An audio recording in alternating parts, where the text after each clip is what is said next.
Hello everyone. So today I am going to deal with the subject is the biostatistics in the research, and one of the topic is the classification of the statistics. Already we have discussed regarding the classification of the statistics. What do you mean by the statistic? Statistic is it is the one of the condition which we can draw the inferences of the particular data. जो भी data होता है उस data को हम inferences निकालते हैं. So statistics is one of the condition which you have to we have to do the analysis of the data. Whatever data we are getting from the population, we have to collecting the from the sample, and it should be gathered in the systematic and should be used by the one of the techniques, and we are using the tools while collecting the data. It should be in a proper concise, and content should be get the inferences according to the statistics, and we have to get the result according to the hypothesis. So there are some of the criteria we have to do the statistics. There are two classification here we have discussed. In the classification of the statistics, we'll see one by one. A descriptive statistics, and second one is an inferential statistics. There are two types of the statistics: descriptive statistics, and second one is an inferential statistics.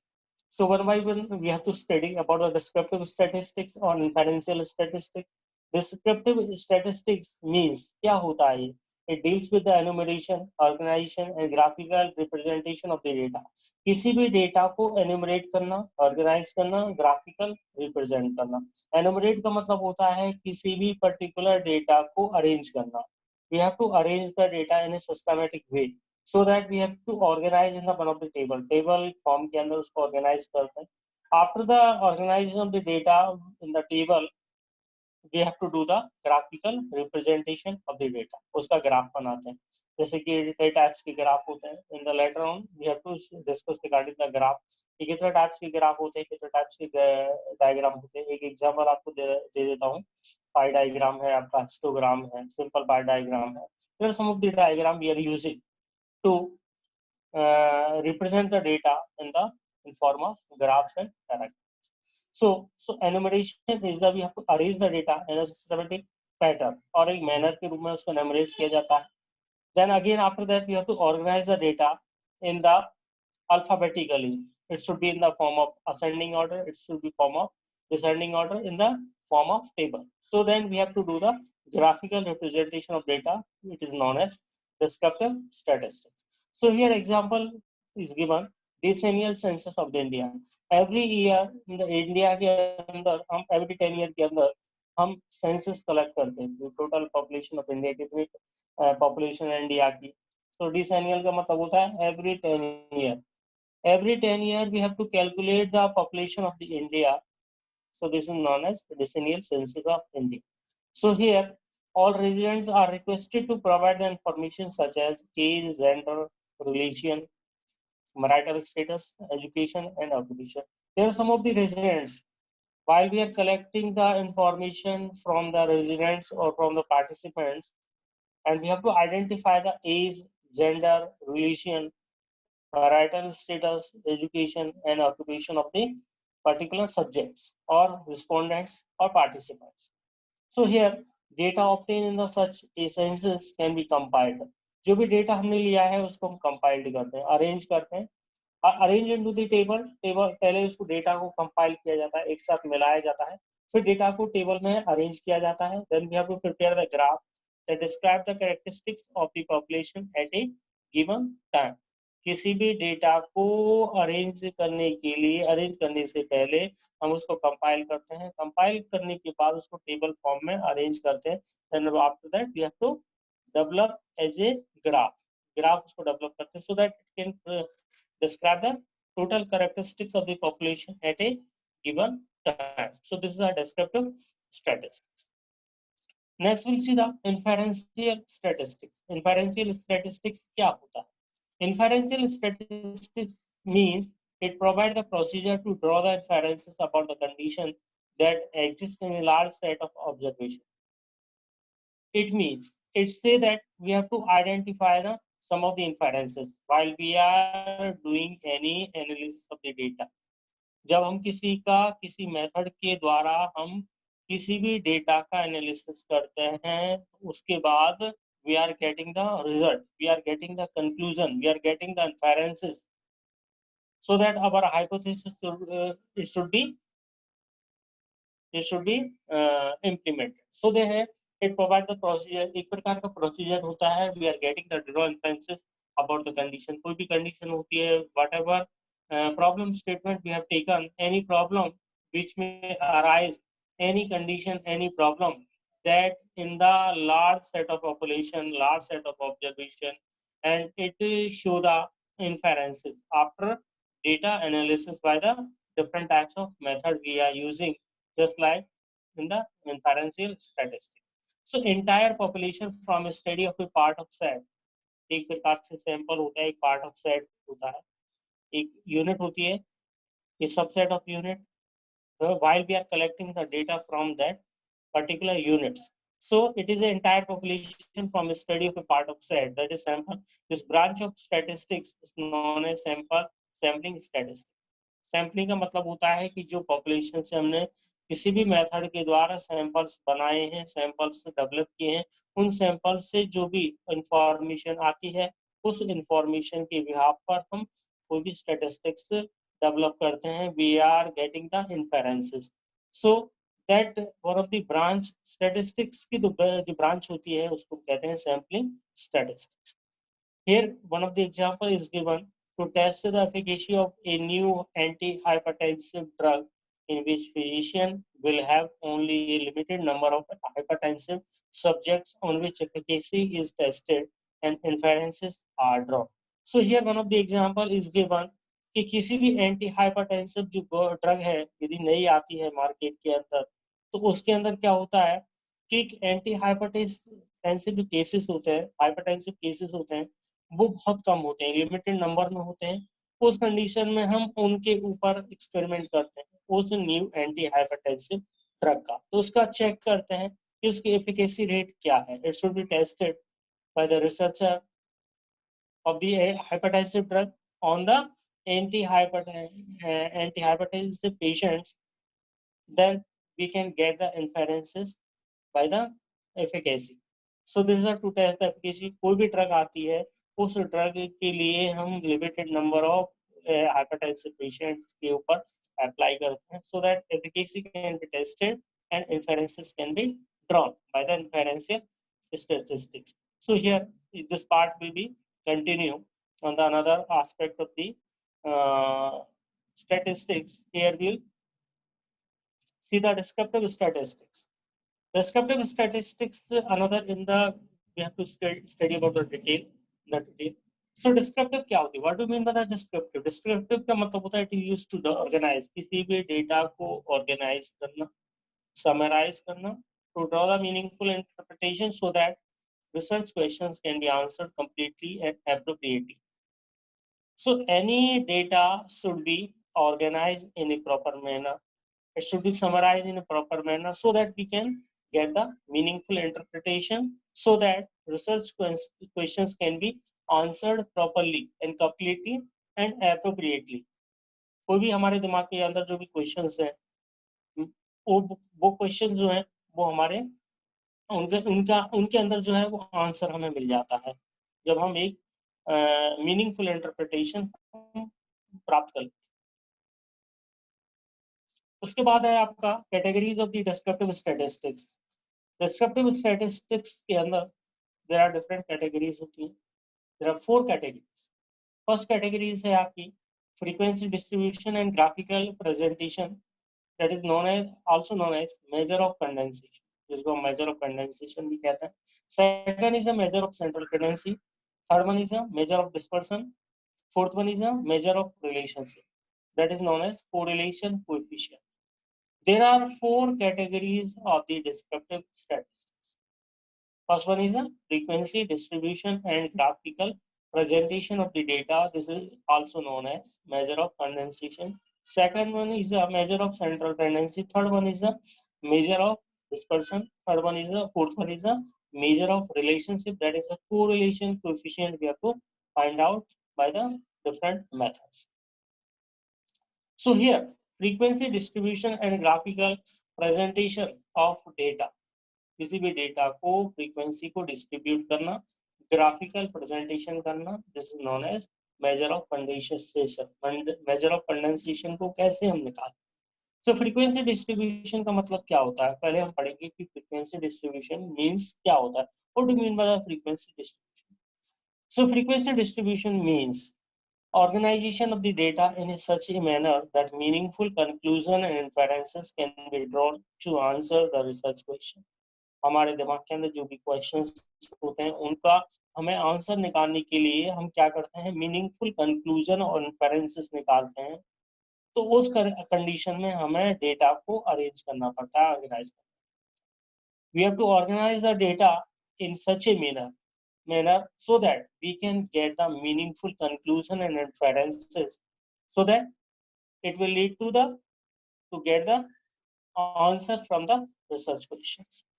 So second one is the unsorted and ungrouped record do not allow us to draw the clear conclusion. Unsorted का मतलब होता है कुछ sorted होते हैं, clear नहीं होते, ungrouped जो ग्रुप में नहीं होते, ungrouped होते हैं। ऐसे रिकॉर्ड जो होते हैं वो हमारे क्लियर कंक्लूजन को निकालने में कतई हेल्प नहीं करते, बिल्कुल मदद नहीं करते। They are not become helpful to draw the inferences or any conclusion. Then third one is quantitative data are generally condensed and frequency distribution is presented through the tables, charts, graph and data. Quantitative data, there are two types of the data, qualitative data and quantitative data. Qualitative data ऐसा होता है कि the every aspect should be measured in the qualitative way. Quality पे depend करता है कि quality क्या है, उसकी कैरेक्टरिस्टिक्स क्या है, उसकी फीचर्स क्या है। That is known as qualitative data. Quantitative का मतलब it will show the numerical form of data. Numerical के मतलब how many quantity, it will show the quality की क्वांटिटी जो होती है उसको हम क्वालिटी होती है, उस क्वालिटी के बिहाफ पर जितनी क्वांटिटी है उसको हम कहते हैं क्वांटिटेटिव डेटा। जैसे कि शुगर एक क्वालिटी है, ठीक है, शुगर एक क्वालिटी है। कोई भी एनी एस्पेक्ट जैसे वेजिटेबल्स है एक क्वालिटी है, मैंगो है, these are the quality. That is the quantity. Quantity means कितनी क्वांटिटी के अंदर है, 1 kg, 2 kg, 3 kg, just like 100 gram, 200 gram. So this is the in the quantitative data are generally condense का मतलब होता है उसको कंडेंस करना, मिलाना उनको। And frequency distribution is presented, उस डेटा को कंडेंस करने के बाद, कंपाइल्ड करने के बाद हमें उसको टेबल फॉर्म में, चार्ट्स फॉर्म में, ग्राफ फॉर्म में, डायग्राम फॉर्म में प्रेजेंट करना पड़ता है। किसी भी डेटा को कंपाइल करने के बाद हम उसको फॉर्म किस में प्रेजेंट करते हैं, टेबल फॉर्म के अंदर, चार्ट फॉर्म के अंदर, ग्राफ फॉर्म के अंदर और डायग्राम फॉर्म के अंदर। This is known as frequency distribution and graphical presentation and measure of condensation. Now we'll see this is the aspect of the, we have to measure the condensation. हम किन measure of condensation को कैसे करते हैं, graphical representation of the data, किसी भी data को present करना। So here frequency को distribute करना और graphical representation को करना। So frequency distribute हम कैसे करते हैं, टेबल फॉर्म के अंदर दिया हुआ है आपका, टेबल्स के अंदर a table present data in a concise systematic manner from masses of statistical data। किसी भी statistical data के एक बल्क का मतलब होता है that is the quantity of the data and masses of the data and should be presented in the table form. It should be concise, it should be systematic, so that it will show the clarity of the data, so that we can get the clear conclusion or inferences. So here tabulation is the first step before data is used for the further statistical analysis and interpretation. कई बार competitive exam के अंदर ये भी पूछा जाता है कि वो कौन सा स्टेप है जिसमें कि डेटा को स्टैटिस्टिकल एनालिसिस और इंटरप्रिटेशन करते हैं, वो कौन सा डेटा, कौन सा step in the form. So tabulation is the first step before data is used for the further statistical analysis and interpretation. Statistical interpretation और statistical analysis करने के लिए हम सबसे पहले क्या करते हैं कि पहला स्टेप है कि टेबल में उस डेटा को अरेंज करना। उसके बाद हम क्या करते हैं, उसका अरेंज करने के बाद स्टैटिस्टिकल एनालिसिस करते हैं और उसका interpretation. So tabulation means a systematic presentation of information in the rows, column, and according with the some feature and characteristics. Tabulation means होता है कि systematic presentation of the information. किसी भी information को दो प्रकार से हम present करते हैं. एक तो rows में करते हैं, एक दूसरे की form जो होती है वो column. Depend करता है उसके feature और characteristics पर. इसका features क्या है, उसके characteristics क्या है, so that we can arrange the data in the form of table, which can be arranged in the rows. The next the rows are horizontal array. Rows horizontal होती हैं और columns जो होते हैं वो vertical form में. Here is the general principles of the tabulation. यहाँ पर principles दिए हुए हैं tabulation के, कुछ principles हैं. There are general principles of the tabulation. What we will maintain when we are doing the tabulation for the data. किसी भी डेटा के लिए tabulation करते हैं तो क्या principles हमें follow करने पड़ते हैं. टेबल क्या होती है, table can be simple and complex होती है, जो डिपेंड्स करती है नंबर और measurement of a single set और मल्टीपल सेट ऑफ आइटम. दो प्रकार के आइटम होते हैं, एक तो सिंगल सेट होता है, एक मल्टीपल सेट होता है. बहुत सारे से उसमें ऑप्शंस होते हैं, एक में सिंगल ऑप्शंस होते हैं, तो उनको किस तरह हम टेबल में अरेंज करते हैं. इट शुड बी सिंपल भी होती है, इट शुड बी कॉम्प्लेक्स भी होती है. So here basic principle यहाँ दिए हुए हैं while presenting data in the form of statistical table. So here basic principle, first principle है, a table should be precise, understandable and self-explanatory. Table एक precise होती है, हम उसको एक systematic way में उसको arrange कर सकते हैं. Understandable होती है, हम उसको easily understand भी कर सकते हैं. Self-explanatory होती है, किसी भी नोट्स को, फुट नोट्स को या कोई भी एनी डाउट्स हैं उसको हम एक्सप्लेन भी कर सकते हैं, जो नीचे की तरफ रेफरेंस दिया जा सकता है नोट्स के अंदर. इस पर्टिकुलर यदि ऑप्शन पर्टिकुलर चीज है वो उसको हम नीचे नोट के अंदर दे सकते हैं कि that is known as self explanation. उसके बारे में एक्सप्लेनेशन भी आगे दिया होता है. So table should be precise होती है, सिस्टमैटिक अरेंजमेंट होता है, अंडरस्टैंडेबल होती है, self explanation. Table should be have title होता है इसका, which is placed at the top of the table. मतलब टेबल जो होती है उस टेबल के ऊपर की तरफ जो होता है टाइटल लिखते हैं. टाइटल कौन सा टाइटल, फिगर नंबर डाल दिया आपने, टेबल नंबर 1 एंड उसका आगे की तरफ टाइटल डाल दिया कि टाइटल आपका ऑक्यूपेशनल स्ट्रेस है, एंजाइटी है, अल्जाइमर डिजीज है, जो भी है, डायबिटीज मेलाइटस है, तो ये that is one of the known as title. हम उसको टाइटल देते हैं on the place at the top of the table, table के जस्ट ऊपर की तरफ. And title must be describe the content clearly and precise. Content को clearly and precisely उसको क्या करता है, ये डिस्क्राइब करता है. थर्ड है आपका, item should be arranged alphabetically और according to the size, importance and casual relationship to facilitate comparison. Item को हम अल्फाबेटिकली और अकॉर्डिंग टू द साइज और इसकी इंपॉर्टेंस और कैजुअल रिलेशनशिप, एक दूसरे के साथ क्या रिलेशनशिप है, उसको फैसिलिटेट, कंपैरिजन को फैसिलिटेट करने के लिए हम डेटा को अरेंज करते हैं, आइटम को अरेंज करते हैं. अल्फाबेटिकली करते हैं, ABCD के हिसाब से कर सकते हैं, साइज के हिसाब से करते हैं, इंपॉर्टेंस के हिसाब से करते हैं, क्या इंपॉर्टेंस है, कैजुअल रिलेशनशिप, उनका रिलेशनशिप क्या है, जैसे मेल और फीमेल का है, किस तरह का है रिलेशनशिप है, मैरिटल, मैरिड है, अनमैरिड है, डिवोर्स है, सिंगल है, जो भी है उसको अरेंज करते हैं. आइटम है उसको किस तरह अरेंज करना पड़ता है, अल्फाबेटिकली ABCD के हिसाब से. ठीक है, तो उसको ये एक कंपैरिजन को फैसिलिटेट करता है. Then rows and column to be compared with one another should be brought together. rows और column को हम कंपेयर करते हैं एक दूसरे के साथ, जिसको हम उनको एक साथ लाते हैं, अरेंज करते हैं. Then contains end of the table in each column. जो प्रत्येक कॉलम जो है ऊपर वर्टिकल कॉलम है, ठीक है, उस कॉलम के अंदर रोज को भी आपके हॉरिजॉन्टल, कॉलम हो गया वर्टिकल.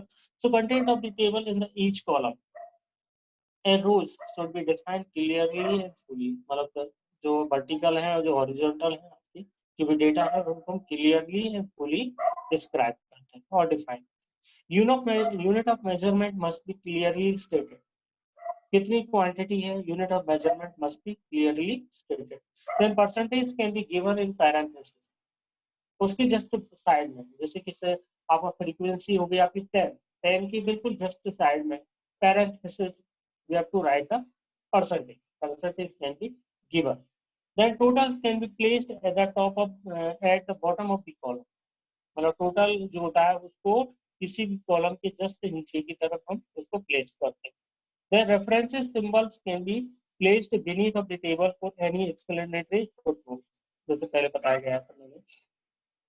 सेल्फ एक्सप्लेनेटरी होता है, मतलब किसी भी को हमें किसी भी कंटेंट को यदि एक्सप्लेनेशन करना है तो उसके यूनिट जो है वो रेफरेंस सिंबल्स के रूप में हम उसको टेबल की जस्ट नीचे की तरफ हम एक्सप्लेनेटरी फुटनोट्स के अंदर हम उसको डिस्क्राइब कर सकते हैं. 2 and 3 small table should be prefer to large one. मतलब 2 या 3 टेबल जो होती है उनको हम एक बड़ी टेबल के रूप में भी अरेंज कर सकते हैं. These are the basic principles while we are presenting data in the form of statistical table. Now we'll see the parts of a table. कितने पार्ट्स होते हैं, कौन कौन से पार्ट्स होते हैं टेबल के, हम देख सकते हैं. A good statistical table must contain the following. Table के अंदर कुछ स्टैटिस्टिकल टेबल के अंदर एक अच्छी टेबल के जो पार्ट्स हैं वो क्या है. नंबर 1 है आपका टेबल नंबर. टेबल नंबर है, पहले टेबल नंबर डालते हैं, मैंने बताया था ऊपर जस्ट टेबल के ऊपर की तरफ table number 1 top of the table. तो उसके बाद क्या आता है, टाइटल आ गया. Then title should be brief and concise. Title हम नीचे भी टेबल के अंदर भी अरेंज कर सकते हैं. ऊपर भी आपका टेबल नंबर आ गया, टेबल के बाद टाइटल आ गया, और उसके अंदर जो टेबल है, टेबल का जो ऊपर की तरफ है फर्स्ट अबव है, वहाँ पे भी हम टाइटल लिख सकते हैं. So title should be brief and concise and describe the content of the table, and content of the table should be self explanatory. Then head notes given just below the title. जो title होती है उससे just नीचे की तरफ head note देते हैं अंदर टेबल के अंदर. Given the title which is enclosed in the brackets में उसको एनक्लोज कर देते हैं for the further description of the content of the table. Next is the caption and sub. Caption का मतलब होता है are the headings designated for the vertical column. जो कैप्शन होते हैं वो कैप्शन के ऊपर जो हेडिंग्स होती है उसको हम कहते हैं caption. That is a heading designated for the vertical column. And rows के अंदर होते हैं वो होते हैं आपके स्टब्स. इस साइड में आपके रोज है आपकी इस तरह की रोज बनी हुई. तो उस रोज में सबसे पहले जो हेडिंग्स है उसमें हम जो भी अरेंज करते हैं उसको स्टब कहते हैं. और जो वर्टिकल है ऊपर की तरफ जो हेडिंग्स होती है उसके अंदर वर्टिकल है वो है आपका कैप्शन. बॉडी ऑफ टेबल का मतलब होता है टोटल होल बॉडी के अंदर हम डेटा को इस तरह अरेंज करते हैं, ठीक है, in the form of caption और stuff from the body of the table. Footnotes when some characteristics or item of the table are not adequately explained. मतलब कुछ आइटम और कैरेक्टरिस्टिक्स होते हैं जो टेबल में एडिक्वेटली एक्सप्लेन नहीं होते हैं. So footnotes are used to explain those item. जो फुटनोट्स होता है रेफरेंस होता है उसमें आगे भी नोट्स उनके बारे में भी डिटेल दे सकते हैं. Source note is used when the secondary data is used to mention the source from which from the data or the table. Source notes का मतलब होता है कि जो रेफरेंसेस वगैरह हम लेते हैं उस रेफरेंसेस के बिहाफ पर हम क्या कर देते हैं,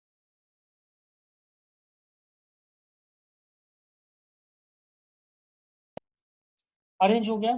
तो arrange the data, it shows the name of the author. जैसे कि रेफरेंस लिखते हैं, बिब्लियोग्राफी लिखते हैं, तो सोर्स नोट का मतलब होता है रेफरेंस. इसके अंदर आता है आपका ऑथर आ गया, टाइटल आ गया, वॉल्यूम आ गया, पेज आ गया, पब्लिशर नेम आ गया, ईयर आ गया, कौन सी ईयर में पब्लिश हुआ है, year of publication of the book, journal from this data obtain, कौन सी जर्नल है जहाँ से हमने डेटा को लिया है, वो सारा रेफरेंस हम दे सकते हैं. क्या देते हैं हम, ऑथर का नाम देते हैं, टाइटल देते हैं. उसके बाद वॉल्यूम क्या है उसका, कौन सा वॉल्यूम है, 7th वॉल्यूम है, 4th वॉल्यूम है, 5th वॉल्यूम है. पेज नंबर क्या है, पब्लिशर का नाम क्या है, कौन सा पब्लिशर है, जेपी पब्लिशर है या जो भी पब्लिशर है, कौन सी ईयर में उसको पब्लिश किया गया है, कहाँ पर बुक का पब्लिकेशन हुआ है, जर्नल का कहाँ पर पब्लिकेशन हुआ है, इंटरनेशनली नेशनली, और जहाँ से हमने डेटा को अरेंज लिया है. So these are the some of the parts of the table. Table number है आपका, table number, title, head notes, caption, stuff, body of table, foot notes and source. Table number ऊपर आ गया, title उसके just side में आ गया, और उसका हेड नोट्स जो आ गया आपका ब्रैकेट्स के अंदर आ गया. कैप्शन स्टफ का मतलब है जो कैप्शन है वो है आपके वर्टिकल है और स्टफ जो है वो हॉरिजॉन्टल है आपके. उसके बाद बॉडी ऑफ टेबल है, बॉडी के अंदर हमारा पूरा डेटा है, लिस्ट ऑफ फॉर्म में होता है, कैप्शन फॉर्म में होता है। फुटनोट्स हैं, जो भी रेफरेंस वगैरह यदि टेबल के अंदर नहीं आ पाते हैं वो हम उसको नीचे फुटनोट्स में एज ए एक्सप्लेनेटरी नोट्स के अंदर भी दे सकते हैं। सोर्स नोट का मतलब होता है जो रेफरेंसेस हमने जहाँ से लिया है, ऑथर है, name, publication, publication is done nationally और इंटरनेशनली, क्या है आपका एडिशन कौन सा है, पब्लिक, ठीक है, तो ये सारे पब्लिशर नेम क्या है, तो ये सारी चीजें हम उसके अंदर भी दे सकते हैं। Then next we'll see the types of the table. There are four types of the table. इनको चार प्रकार से टेबल को यहाँ दिया गया है। Basically it is 4 types of the table. Frequency distribution table, contingency table, multiple response table and miscellaneous table. यहाँ पर 4 प्रकार से टेबल को डिवाइड करते हैं।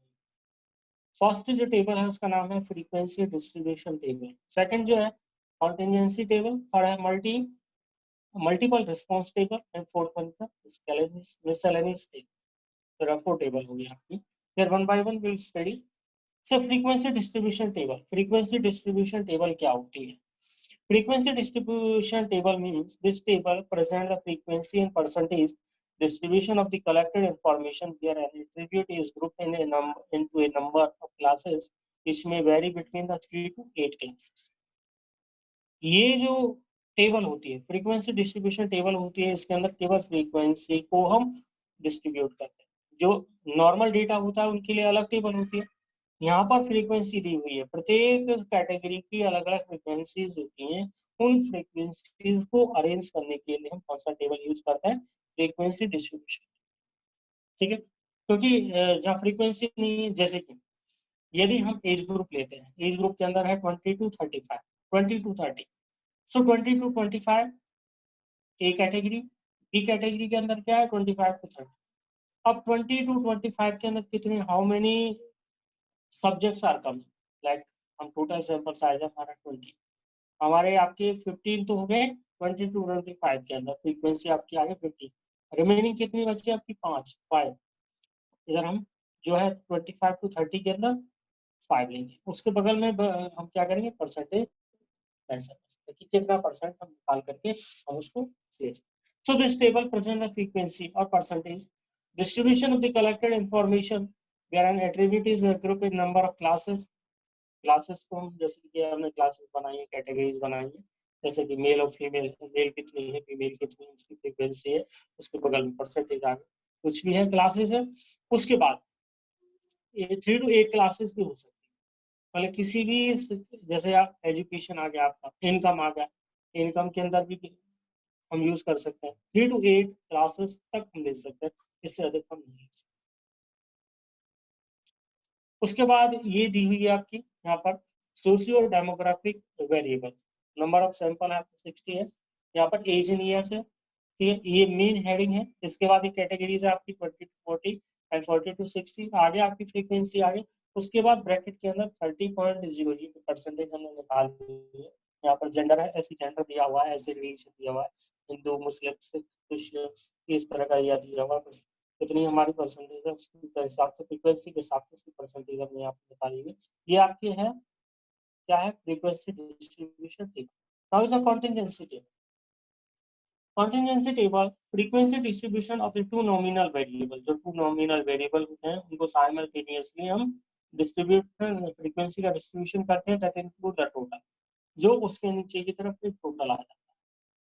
Frequency distribution of the 2 nominal variable, 2 variable है, उन वेरिएबल जैसे कि आपका रेस्पिरेटरी डिस्ट्रेस, ठीक है, कार्डियक फेलियर, ये आपके 2 नॉमिनल वेरिएबल आ गया। कार्डियक फेलियर है, रेस्पिरेटरी डिस्ट्रेस हो गया, तो ये एक आपके एमआई अटैक के अंदर हो सकता है, मायोकार्डियल इंफार्क्शन जो है उसमें आता है। तो रेस्पिरेटरी है, रेस्पिरेटरी एल्कोलोसिस, ठीक है, और दूसरा है आपका दूसरा एल्कोलोसिस, रेस्पिरेटरी है एसिडोसिस, रेस्पिरेटरी एसिडोसिस और एल्कोलोसिस। तो 2 कंडीशन आपकी यहाँ पर आ गई। तो 2 वेरिएबल नॉमिनल वेरिएबल हैं, उनको साइमल्टेनियसली हम करके और आगे की तरफ उसका हम इंक्लूड कर सकते हैं, टोटल निकाल सकते हैं। जैसे कि आपको एग्जांपल यहाँ पे दिया हुआ है, जैसे कि यहाँ पे दिया हुआ है प्रेजेंट और action, spontaneous ventilation, mode of ventilation आगे ऊपर, स्पॉन्टेनियस वेंटिलेशन, मैकेनिकल वेंटिलेशन, यहाँ पर 391, आगे की तरफ मैकेनिकल के अंदर 32। इनको हमने दोनों को आगे टोटल किया 423 आ गया। उसके बाद नीचे फिर वापस एब्सेंट के अंदर 220 प्लस 77 इनको जोड़ा 297 आ गया, ऐड किया हमने। इसके बाद नीचे हम करेंगे 391 प्लस 220 सी, यहाँ टोटल आ गया 611, उधर ऊपर से 32 एंड 77 109। देन अगेन इसका टोटल हम करेंगे 4 2 23 297 720 ठीक है। तो इस तरह हम इसका टोटल निकाल सकते हैं दोनों तरफ। तो ये कंटिन्यूएंसी टेबल कहलाती है, जिसको 2 into 2 कहते हैं। ठीक है, 2 into 2, 2 into 3 में भी हो सकती है, 2 into 4 में भी हो सकती है। Categories become mutually exclusive and exhaustive, दो प्रकार से होती है, एक्सक्लूसिव भी होती है, एग्जॉस्टिव। ठीक है, एक्सक्लूसिव का मतलब होता है कि हम किसी भी फॉर्म या किसी भी नंबर को हम म्यूचुअली हम उसको ले सकते हैं, किसी का हम बाहर से नहीं मान्य होता है, वो हम अपनी तरफ से ले सकते हैं। एग्जॉस्टिव का मतलब है वो कैटेगरी को हम अपने बिहाफ पे हम उसको प्रेजेंट कर सकते हैं। Contingency table are also known as a cross table, इसको कंटिन्यूएंसी टेबल को क्रॉस टेबल भी कहते हैं। which present frequency distribution of the two or more variable, दो या दो से अधिक वेरिएबलों को भी प्रेजेंट करता है, जो it will show the relationship or association among them. So these table could be 2 into 2, 2 into 3, 3 into 3 depending on the number of variable. ये number of variable पर डिपेंड करता है आपकी कैटेगरी 2 into 2 भी हो सकती है, 2 into 3 भी हो सकती है, 3 into 3 भी हो सकती है। जो मैंने आगे का एग्जांपल दिखाया था वो 2 into 2 हुई। आगे अब हम 3 वेरिएबल लेंगे तो 2 into 3 आ जाएगी। यदि हम 3 डिपेंडेंट वेरिएबल ले रहे हैं, 3 इंडिपेंडेंट वेरिएबल ले रहे हैं, तो ये भी 3 into 3 हो गया आपके डिपेंडेंट और independent variable. The number of subjects in a cell is called the cell frequency. Subjects के अंदर जितने भी नंबर होते हैं उस सेल को हम क्या कहते हैं, cell frequency. These tables are used in the chi-square। chi-square जब प्रेस करते हैं तो कंटिन्यूएंसी टेबल को प्रयोग में लिया जाता है, उपयोग में लिया जाता है। तो आप इसको याद रखना कॉम्पिटिटिव के अंदर कि chi-square टेस्ट करते समय कौन से टेबल को यूज में लिया जाता है। तो contingency table is a very right answer to the question. So this is the example already we have discussed examples of the 2 into 2 contingency table। यहाँ पर दो दिए हुए हैं आपको, प्रेजेंट और एब्सेंट, यहाँ भी दो हैं, और उधर भी स्पॉन्टेनियस वेंटिलेशन और मैकेनिकल वेंटिलेशन दे रहा है। 2 into 2 इस तरह हम 2 कहेंगे। तो 2 का मतलब है प्रेजेंट और एब्सेंट। टोटल को हम इंक्लूड नहीं करेंगे यहाँ पर। प्रेजेंट जो आपकी जो म्यूचुअली कैटेगरीज है, उन म्यूचुअली कैटेगरीज को ही हम डिस्क्राइब करेंगे इन द फॉर्म ऑफ टेबल के। यहाँ पर chi-square वैल्यू दिखाई हुई है। नेक्स्ट है multiple response table. So multiple response table के अंदर when classification of the cases is done into categories that are neither exclusive or nor exhaustive। वहां पर तो exclusive और exhaustive दोनों ही है, यहाँ पर ना exhaustive होती है और ना ही exclusive होती है, जिसको हम कहते हैं मल्टीपल रिस्पॉन्स टेबल। ठीक है, so a patient can have 2 or more multiple response table, बहुत सारे टेबल होते हैं। ठीक है, तो जैसे कि आप मल्टीपल रिस्पॉन्स के अंदर जो भी है फैक्टर दिए हुए हैं, वो बहुत सारे फैक्टर होते हैं, उनकी डिफरेंट डिफरेंट फ्रीक्वेंसी होती है। ये म्यूचुअली एक्सक्लूसिव नहीं होती, ना डिपेंडेंट और इंडिपेंडेंट वेरिएबल से म्यूचुअली एक्सक्लूसिव होती है, ना एग्जिस्टिव होती है। बट हियर उसके अंदर कंटिन्यूएंसी टेबल के अंदर म्यूचुअली एक्सक्लूसिव और एग्जिस्टिव होती है। सो एक patient can have 2 or more complaint, यदि किसी भी पेशेंट में यदि 2 या 2 से अधिक कंप्लेंट है, only say that only major one only listed, जो भी बहुत बड़ी जो प्रॉब्लम है वो उसको वो कहता है, तो हम उसको लिस्टेड कहते हैं। इन सच केसेस हम total of frequency would exceed the total number of subject and may lead to the confusion। जितनी इसकी प्रॉब्लम ज्यादा हम करेंगे, लंबी टेबल बनाएंगे, तो उससे बहुत ज्यादा कंफ्यूजन होता है। जो मेजर वन है, जो मेन फोकस हम जिस प्रॉब्लम को कर सकें, उस मेन प्रॉब्लम को लिस्टेड करते हैं, जिसको मल्टीपल रिस्पॉन्स टेबल के अंदर किया जाता है। So here there were factors contributing to the sleep deprivation among the patient। यहाँ पर mutually exclusive exhaustive कोई कैटेगरी नहीं है, 22 नहीं है, 24 नहीं है। And here is table 22, 23 केवल contingency टेबल के अंदर ही यूज करते हैं, बट मल्टीपल रिस्पॉन्स टेबल के अंदर केवल हम किसी भी नॉर्मल फॉर्म की टेबल यूज कर सकते हैं। फैक्टर्स के अंदर दिया हुआ है ब्लड सैंपलिंग है, डायग्नोस्टिक टेस्ट है, मेडिकेशन है, वाइटल साइंस मॉनिटरिंग है, नॉइज है, ब्राइट लाइट है। These are the some of the factors जिनकी फ्रीक्वेंसी आगे दी हुई है। And each patient has more than one factor, मतलब एक पेशेंट के ऊपर एक से अधिक फैक्टर। ये आपको टेबल के अंदर यहाँ दिया हुआ है। Miscellaneous table जो लास्ट टेबल है, fourth table, these tables are used to present the data other than frequency और percentage distribution। इसमें क्या होता है कि हमें फ्रीक्वेंसी परसेंटेज के अलावा और अदर एस्पेक्ट जो है वो प्रेजेंट करने पड़ते हैं, जैसे मीन है, मीडियन है, मोड है, रेंज है, स्टैंडर्ड डेविएशन, सो ऑन है, उनको निकालना पड़ता है। तो उनके लिए उनमें ना कोई फ्रीक्वेंसी होती है ना उसमें परसेंटेज होती है। उसके अलावा हम इनको भी व्यक्त करते हैं, mean, percentage, mean, mode, median, standard deviation, range and so on. तो उसके लिए हमें अदर टेबल काम में ली जाती है। A table is called as miscellaneous table.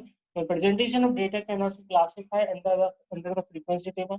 जहाँ डेटा फ्रीक्वेंसी डिस्ट्रीब्यूशन टेबल के अंदर हम उसको क्लासिफाई नहीं कर सकते, कंटिन्यूसी टेबल के अंदर क्लासिफाई नहीं कर सकते, मल्टीपल रिस्पांस टेबल के अंदर क्लासिफाई नहीं कर सकते। We are using miscellaneous table for the this presentation of the data. So this is known as miscellaneous table. So here we have discussed regarding the this table and classification, and let's we continue with the topic in the for the next classes. And I think you have understood this of some of the topic, and we will discuss in the next class. Okay, thank you very much.